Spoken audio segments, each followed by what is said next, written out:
Beyond space, could contact with other non human intelligences be happening in higher dimensions? If extraterrestrials could actually exist, if they actually exist, why don't they just land on the White House lawn? Why are they hesitating?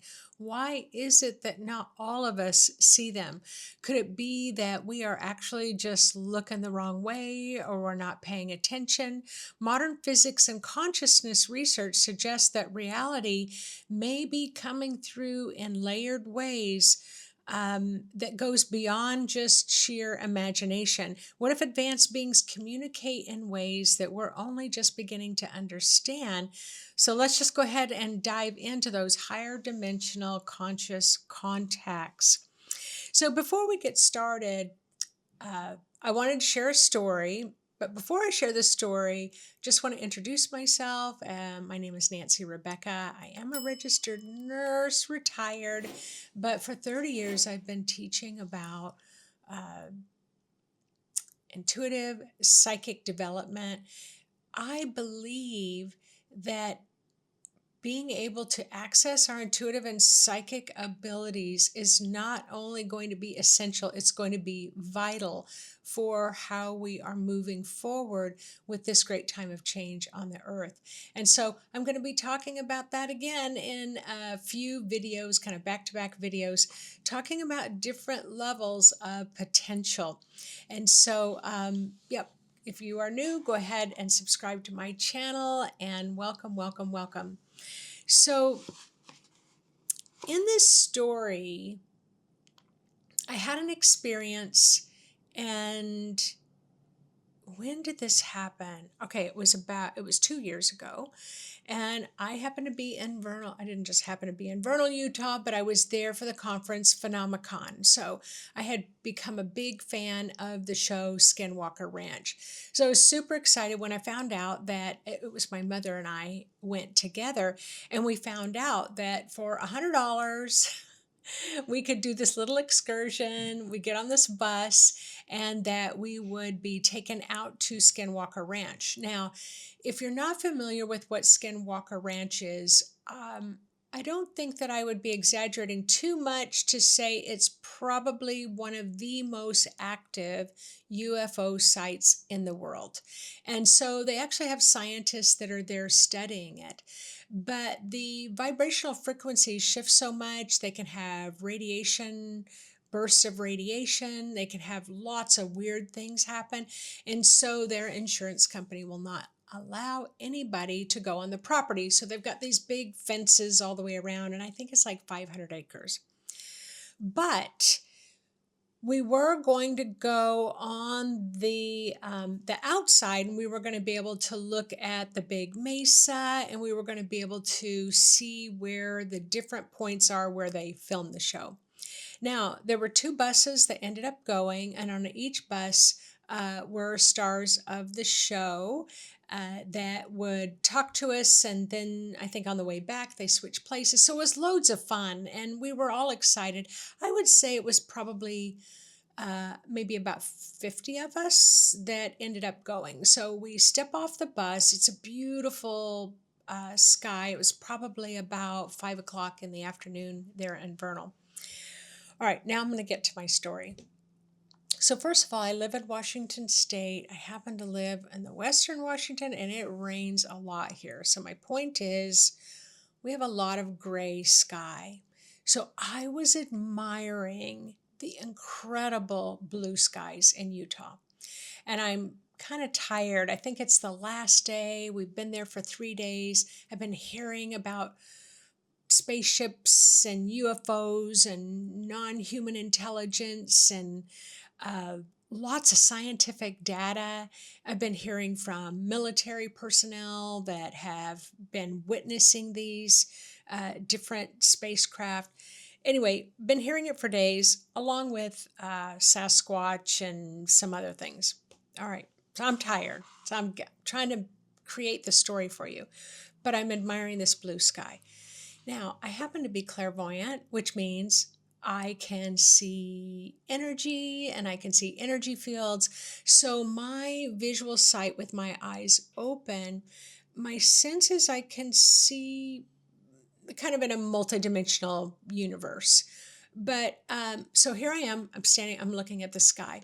Now, in the sky, I can see far away. So I say the mesa was like 3 miles away. And it's this blue sky, but there's this patch of blue that is even darker blue than the rest of the sky. So here I'm thinking, kind of nursey, scientific-y, I'm thinking, huh, wow, that patch of sky is darker than anything else around it.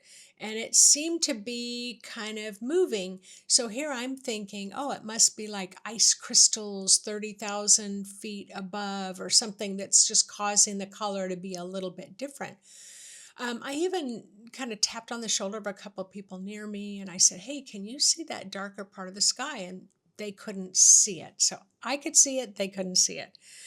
But I was noticing it was kind of like this amoeba type effect where it's just kind of swirling around, and it's not swirling around, not in a big way, but it was moving towards the buses. So here I'm thinking it's these crystalline ice crystals that are 30,000 feet up, and that those ice crystals are just moving across the landscape of the sky.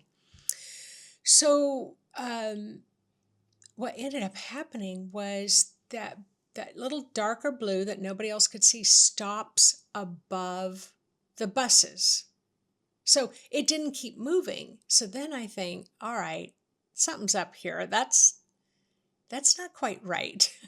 I've watched it travel the 3 miles across the sky, and why did it stop above the buses? So I took my camera. It was just like I had this hit. You know, sometimes how you can capture things on camera that you cannot capture with the naked eye.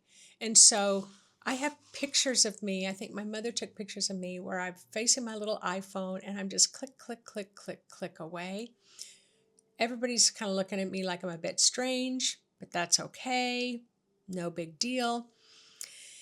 Well, then I noticed that I started to feel tired. And I thought, yeah, I'm tired. It's been a long 4 days at this conference. I've been hearing a lot of things that I've never heard before. So it's kind of, my brain's fatigued. And I turned around and I noticed that there were other people that were tired, and some people were starting to get on the bus to just go sit in the seats on the bus. And I started to head that way thinking it was a good idea, but then I'm like, no, no, no, no, no, Nancy, this is Skinwalker Ranch. You are excited about this opportunity. You are not going to go sit on that bus. So I took pictures, I visited with people. Well, it was later on that night after we got back. It was about 10 o'clock at night, and I thought, oh, I should take a look at those pictures. I had my PJs on, my mother's there. We're having a cup of chamomile tea. I start flipping through the pictures. Well, sure enough, I caught an image of a UFO. Now, was it silver? No. So this is all about my talk. That's why I want to tell the story. It wasn't silver. It wasn't like manifested in a physical 3D form, but it was blue, and it had the shape just like this disc type spaceship. But what was really interesting in the image, underneath the spaceship was this band of darker blue. So now I'm kind of like, I'm super excited because it's like, oh my gosh, I saw it moving across. So it was moving across. It was darker blue. So what would you call that? Would you call it cloaking? Would you call it invisible, partially invisible? How would you describe that? I didn't know how to describe it. And I sent it to the Skinwalker Ranch people. I never heard back from them. All right. So this is what this talk is about. Beyond space. Could contact be happening at higher dimensions? Was I seeing into a different dimension to see this spaceship? And if so, is this why none of us can see them? because they're in another dimension, and maybe we don't have the ability to see in all of those dimensions. Who knows? Our sky could be filled with them. So, why haven't we had this kind of definite ET moment? And so our human perception can be limited by our five senses. So, what if interdimensional contact is happening, but we're using the wrong tools to be able to see them? Now, how many of you would have paid attention? I can share a picture with you, and then that picture, you're going to look at that blue sky and you're going to go, it looks like a blue sky. And believe me, I don't know what caught my attention. Maybe they noticed I was noticing the blue sky. Maybe they sent me some kind of message.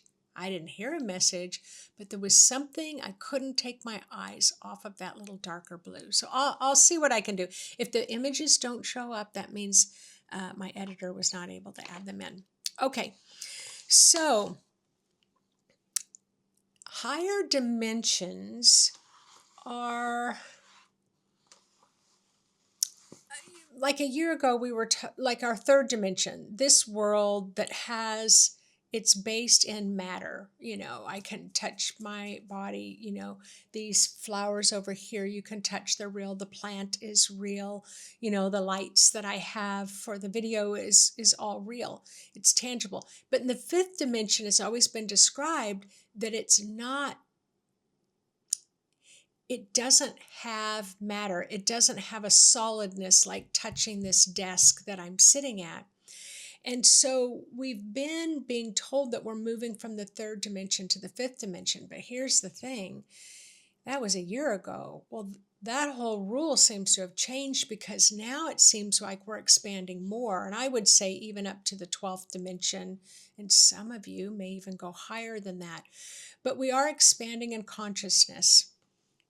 Okay, so maybe we do need to say, hey, I can't see a spaceship at this dimension, but maybe I can see it if I just kind of tune in at another dimension.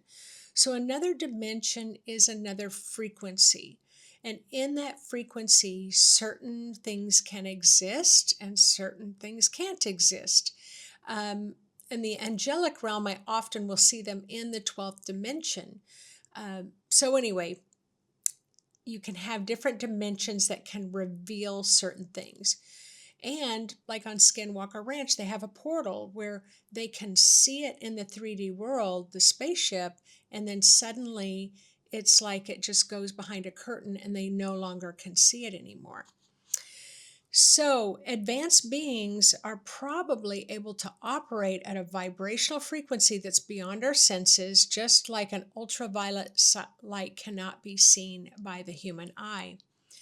So in quantum physics, we're talking about wavelengths, we're talking about frequencies. So if you're, I was just talking about this, about what was it that was analog? It's like, having a telephone that you used to pick up and call the operator, and then the operator would connect you with your friend, where now we have these Wi-Fi, cell phones where we can call around the world if we want. And so we are able to have greater access in ways that we weren't able to have before. So in quantum physics, we're having a lot of different frequencies come through. You can have very, very low frequencies, and you can have such high frequencies that you can't even hear the sound. You can't even see them. They're invisible to the human eye. So consciousness itself is probably a bridge between ourselves and higher consciousness. Just like in that story that I just shared, where I'm looking at it going, oh, that must be ice crystals at 30,000 miles. But unknowingly, maybe I was being contacted saying, oh, see that person down there? They can see us. And so maybe I was picking up on it. Like, what told me to pick up my camera and take a picture? I have no idea. Why did I suddenly become tired? And this is the other thing. When I got home that night and I went to meditate after I realized I caught an image, my whole field was red, like red, like maybe I had been irradiated red. I mean, it was a lot of red. So I thought that something strange is happening here. So many people, it's my sense and my theory that for those of you who have this capacity for higher intelligence, you have this way that you can communicate. Well, neuroplasticity is the word that comes up for me, that your nervous system has this capacity to think beyond limitations, the normal human limitations and skepticism and doubt that we have. So that's part of my suspicion. The other part is that you're probably a lot more intuitive, a lot more psychic than you may realize, because these beings seem to be quite selective on who they choose to communicate with or who they choose to show as a spaceship. You know, I've heard that often children will see them because as children, we don't have that filter like we do when we're adults. So I am really curious, as a child, did you ever have an experience like this? Or as an adult, have you had an experience like this? You can put it in the comment section. So now, in the dream world, there's a lot of people who've talked about non-human contact. They felt like they were dreaming, and they felt like it was always a dream. Now, what I do know in the astral field, the dream it can feel real, but we think it's not real, but it's actually real. So because I've had out-of-body experiences, I'm wide awake to travel to other dimensions, travel to the dream world, and I never go to sleep in between. I know that how that travel goes, but I've never had an experience of being transported into a spaceship. I've never had that type of experience. I've had other experiences, but not any of that non-human intelligence experience. However, I've seen them, and I've talked about that before, when they are connected with another individual. So vivid and lucid dreaming involving advanced intelligence, often they can come through when you don't have the physical limitation to stop you from being able to see them. And I'm right along with you. I've heard some really horrific things, but there was this one man, the movie was called Fire in the Sky, and I think came out in the 70s. And unfortunately, I can't remember. Sometimes these stories come to me and I haven't written them in my notes because I didn't think about it then. But I think it was Walters was his name. Anyway, he was the one that was, I wouldn't say he was abducted. So the way the movie goes, the movie dramatizes it, says he was abducted, goes up in this spaceship, and they show in the movie horrific things, all these tests that are done on him and everything. Well, 2 years ago, I had the privilege to actually get to meet him in person because they did deliver him back to Earth. And what he ended up saying was that in the movie, it sounded like they abducted him and they tortured him. And he said, I was so traumatized from the whole experience that I believed what other people were telling me. But he said, after years of being able to revisit that and have some of the memories come back, he said, what actually happened was I was with a bunch of buddies out in the forest, and we all saw the spacecraft, and I thought I would be goofy and run and jump around like, hey guys, look at me in front of the spacecraft. And he got too close to the spacecraft and he got jolted with like a light of electricity. and he landed on the ground. Well, what he told me was that he actually died. And had the spacecraft just taken off, he would have been dead laying there on the ground, but they didn't do that. They picked him up and they tried to save his life. So in the movie, they were talking about torture, but actually in real life, they were able to save his life from being electrocuted. And then they delivered him fully clothed. In the movie, he's not fully clothed, but at a phone booth so that he could call his family to come pick him up. So it's interesting how we can fabricate these really frightening scenarios when in actuality the truth is that they may be more benevolent and friendlier than we originally thought, or maybe we've been programmed to believe that they are. And believe me, I'm not saying at all there's good people and there's bad people. And I'm sure there's non-human intelligence that can have good intentions and be very kind, and there's probably some that can't. But it was interesting to hear him tell that story personally. When you meditate, you can go into altered states of consciousness and you can expand your awareness. There's been a lot of people that have done ayahuasca, and that is that medicinal properties from the Amazon jungle. And when they take that, they all describe similar beings, similar star beings that they see in other dimensions and other worlds. So if it was just a hallucinogenic, how could they see and contact the same exact beings? So I always find that really interesting.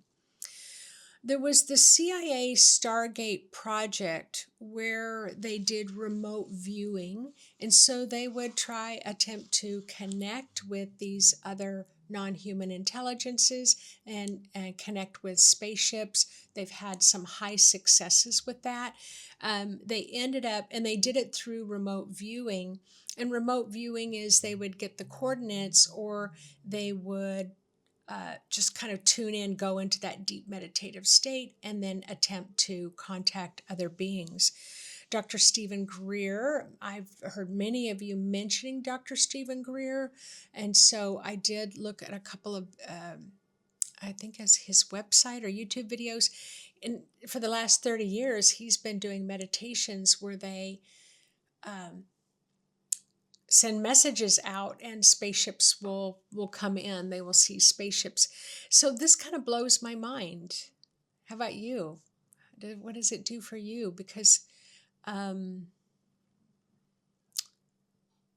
don't know. I guess if I think there's an airplane up in the air and I try to communicate with the pilot's not going to hear me. Pilot's not going to know my thoughts. But these are what we're talking about, higher states of consciousness. And so, they're picking up, let's go over here to Arizona in the desert. There's a group of people meditating. They want us to do a little flyby. So this is the world we're stepping into in 2025 up through, who knows, 2027, 2028. It's supposed to be a doozy with extraterrestrials and spaceships. So in the Stargate project, now supposedly they've closed down the remote viewing Stargate project, but believe me, there's a lot more that's available. Now, the big one that really kind of threw me for a loop, I probably read about it about 20 years ago. I did a little deep dive because, anyway, it had to do with Russia. Well, Russia just pours tons of money in developing their soldiers with psychic higher intelligent abilities to tap into those abilities. So they're kind of way ahead of the game when it comes to really making contact in that way. So there's a lot of sources that you can look up online to do a deep dive with all of this. So, and there is a Dr. Gary Nolan. I've mentioned him before. There are some of you that have said, he's getting a lot of attention so he can say things and people will just believe it. But he is a pathologist that works for Stanford University, and he studies pathology, studies cancer cells.